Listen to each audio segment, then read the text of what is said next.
Tere tulemast! Alles see oli. Käesoleva aasta veebruarikuu algul toimus Eesti Näituste messikeskuses järjekorras juba 29. rahvusvaheline turismimess Tourest.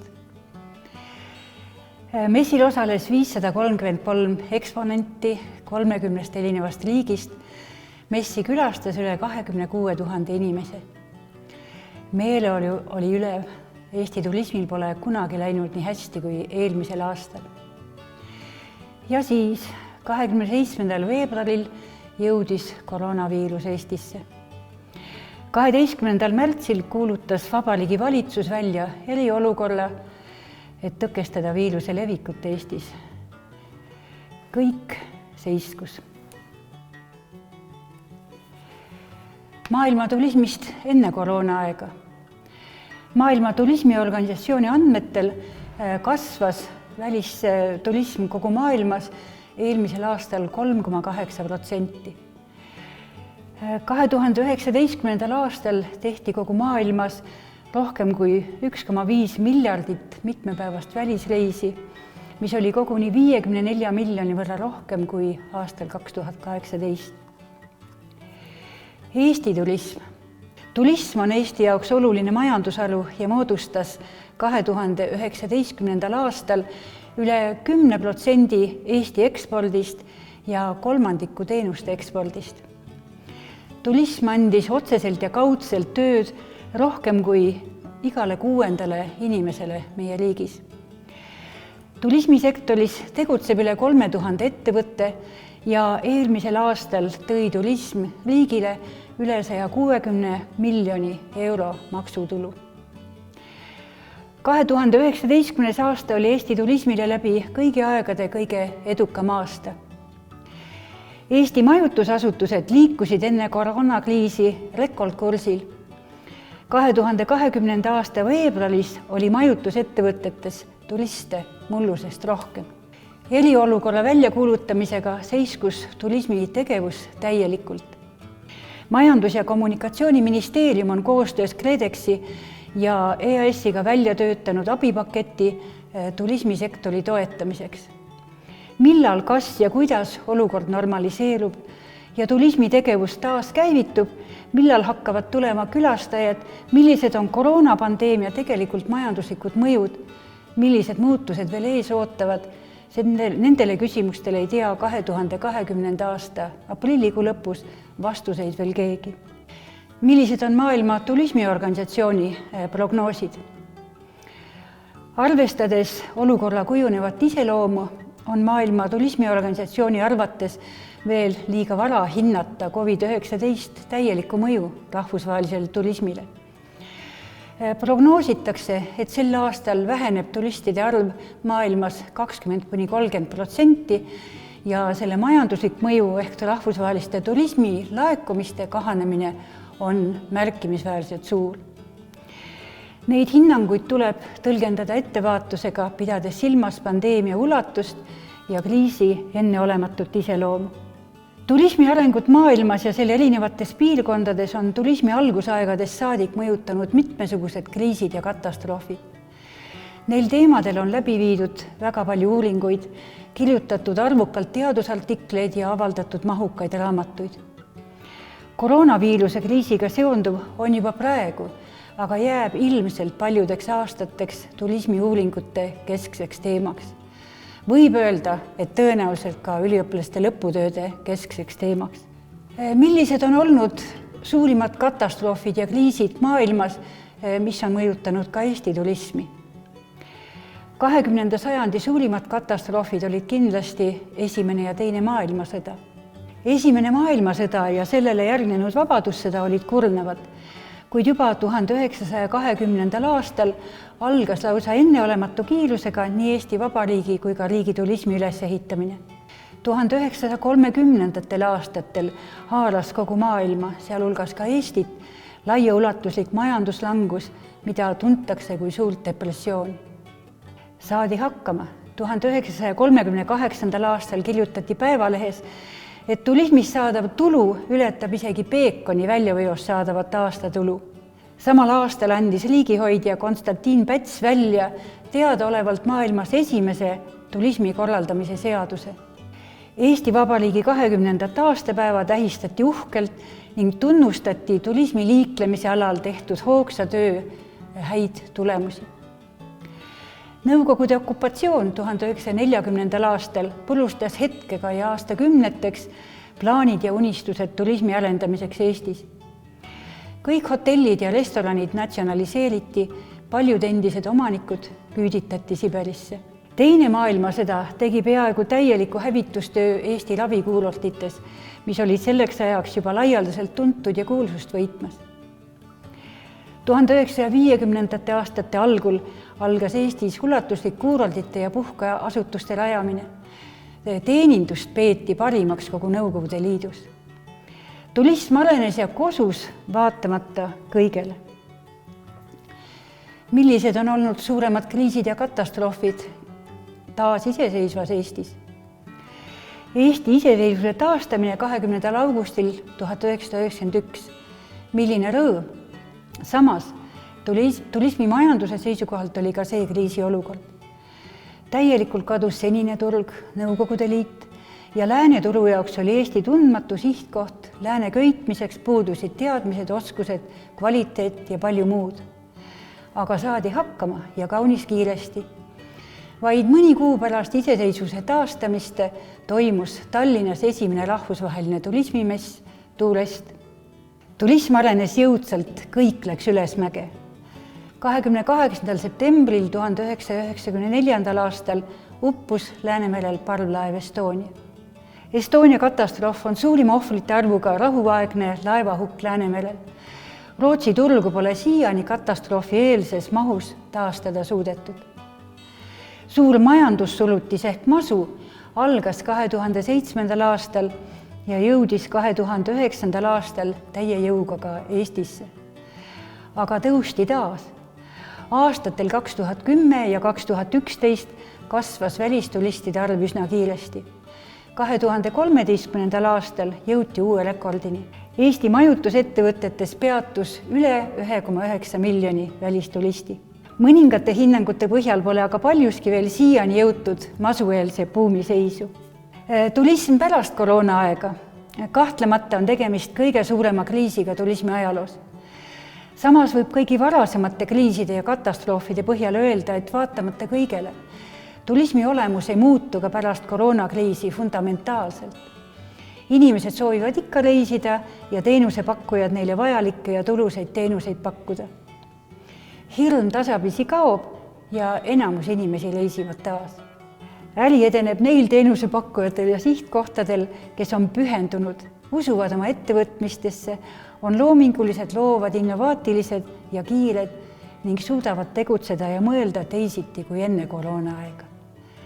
Kõik see võtab aega, aga öeldes Heinz Valgu sõnadega, ükskord me võidame nagunii. Tere, mina olen Orvika Reilend, Pärnu linnavalitsuse turismiarenduse peaspetsialist. Räägin teile siis, kuidas Pärnus meil läinud on, mis olukorras me täna oleme ja kuidas me plaanime siis sellest olukorrast vaikselt välja tulla. Pärnu on Eesti suvepealinn, sel aastal me tegelikult tähistame juubelit, suvepealinn saab siis 25. korda suvepealinna tiitli kätte. Me tänases olukorras tegelikult ju väga loodame suve peale. Aga kuidas meil läinud on, et 2019 aasta võiks öelda nii Eesti mõistes, ka Pärnu mõistes oli turismi rekordaasta. Meil kõik numbrid üldiselt kasvasid. Räägin ametlikust statistikast, et tegelikult need numbrid on palju suuremad, sest Pärnus ju on teada, et meil on ka väga palju külaliskortereid. Aga need numbritest, millest mina praegu räägin, need on siis ametlikud majutuse numbrid. 2019 aastal oli meil Pärnus 446 000 külastajat, kes siis veetsid siin kokku umbes 924 000 ööd. Nendest peaaegu pooled, 226 000 olid siseturistid ehk eestlased ja 220 000 olid välisturistid, et siseturistide protsent on meil isegi natukene kõrgem kui välisturistide osakaal. Ja need numbrid kõik kasvasid, et nii külastajate number, ööbimiste number, mõlemad kasvasid 6% meil aastaga. ja väliskülastajate arv kasvas 7%. Et nüüd, nagu ma ütlesin, et sellel aastal me püüame selle rõhu siis panna siseturistile ja suvele, et ma vaatasin ka suvenumbreid, et eelmine aasta, 2019 aasta suvi oli meil ka väga kena, et need 3 kuu jooksul siis külastas Pärnut umbes 185 000 turisti, kes siis veetsid siin 376 000 ööd. Suvel küll on nüüd niipidi, et väliskülastajate hulk on pisut suurem kui sisekülastajate hulk, et väliskülastajaid oli meil 103 000 ja siseturiste oli 81 000. Ja võib-olla natuke siis ka meie põhiturgudest, et Pärnu kuurortlinnana meie põhiturg juba aegadest algusest on soomlased. Ei ole see muutunud ja neile järgnevad siis Läti, Rootsi, Venemaa, Saksamaa. Et Pärnus on niimoodi, et siseturismi osakaal on kõige suurem. Eestlasi käis siis eelmine aasta, nagu ma juba ütlesin, umbes 226 000, aga väliskülastajatest kõige suurem turg on Soome. Et eelmise aasta soomlaste number oli meil 117 000.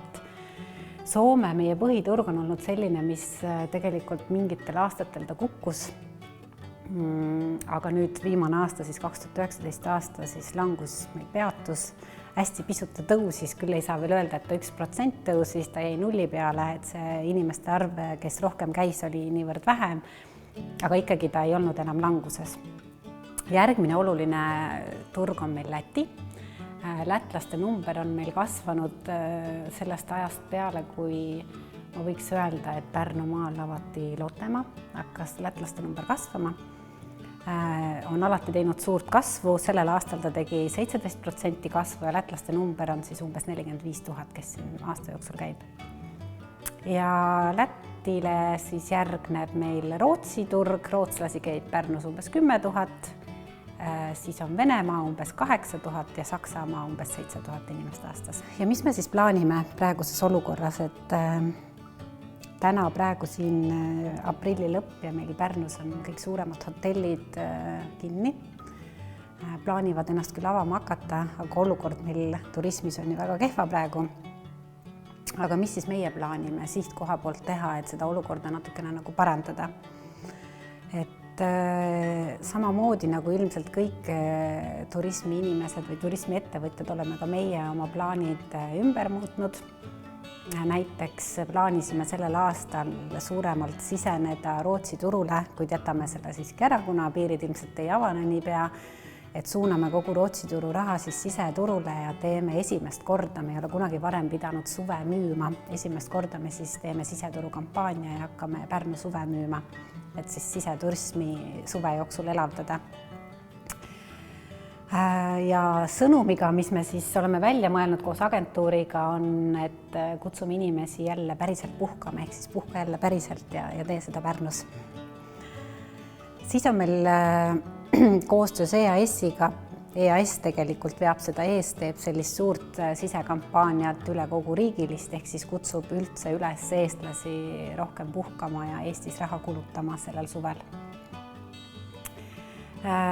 Meil on plaanis tuua siia juba 3. aastat järjest influencerid, küll erinevatest riikidest, et täna ei oskagi öelda, millal me seda teeme, et kui riigipiirid siin avanema hakkavad, me ise loodame, et äkki juulis-augustis võiks juba juhtuda. Toome siia influencerid Lätist, Soomest, Rootsist ja Venemaalt. Venemaa küll on meil tegelikult küsimärk, et kui Venemaa turg ei avane, siis ilmselt me Venemaa influencerid jätame ära, aga teeme sellise sotsiaalmeediakampaania siis koostöös influenceritega. Plaanime sügisel jätkata FAM- ja pressreisidega, meil on väga palju ootele jäänud, meil on väga palju edasi lükanud FAM-reise, mis pidid juba siin kevadel suveakul toimuma, lükkusid kõik sügisesse. Oleme oma teemanädalad siis ka esimest korda lükanud edasi, et restorani nädal, mis tavaliselt meil aprillis toimub, lükkus edasi sügisesse, ilmselt toimub ta nüüd septembris. Ja praegu me siis tegelikult Pärnut reklaamime ka välisturgudel küll sõnumiga, et külasta meid praegu virtuaalselt läbi virtuaalmaailma, läbi virtuaalsete videode, siis kutsume neid praegu meie sihtkohti külastama. Ja kui on juba näha, et riigipiirid hakkavad lahti minema, siis sel aastal meil on tegelikult plaanis septembris-oktoobris praeguste arvestuste kohaselt teha ka 2 välikampaaniat Soomes ja Lätis. Et Soomes siis teist aastat järjest teeme me väga suurt kampaaniat, mille eelarve on umbes 50 000 eurot. Lätis natuke väiksem. Lätis oleme me teinud kampaaniaid ka juba mitmeid aastaid, mis ongi tegelikult seda Läti turgu meil kasvatanud. Et on plaanis ka ikkagi välisturul sellel aastal tööd teha. Aga loodame, et nendest väikestest suurtest asjadest on meil ikkagi kasu ja turism meil saab uuesti kasvule, mis võib-olla küll sellel aastal ei juhtu, aga me ikkagi loodame, et siin lähiaastatel me jälle suudame sihtkohta külalisi meelitada. Head sõbrad, tere tulemast Pärnu rannahotelli. Pärnu rannahotell avati 1937. aastal ja on tänaseni Eesti vanim siiamaani toimiv hotell. Hotell on oma ajaloo jooksul läbi elanud palju. Selle aasta haigusepuhang on ka sellele hotellile midagi uut ja midagi ennenägematut. Väljakutse hotellile, mille läbi elamine ja läbi põdemine saab nii positiivses kui negatiivses mõttes väga huvitav olema. Rannahotelli restoran on alates 37. aastast tuntud oma kvaliteedi poolest. Eelmine aasta tunnustati rannahotelli White Guide Nordicus kui Pärnu parimat restorani ja väga kõrgel kohal restorani väljaspool, või ütleme siis Eesti mõistes, väljaspool Tallinnat olime me teisel kohal ja Eesti mõistes tervikuna 13. kohal. Meil on 2 peakokka ja sommeliest restoranijuht, kes igapäevaselt pühendavad kogu oma hinge selle hotelli restoranisse. Meie hotellis on kokku 55 tuba, nendest 11 on kõrgema kategooria sviidid või junior sviidid.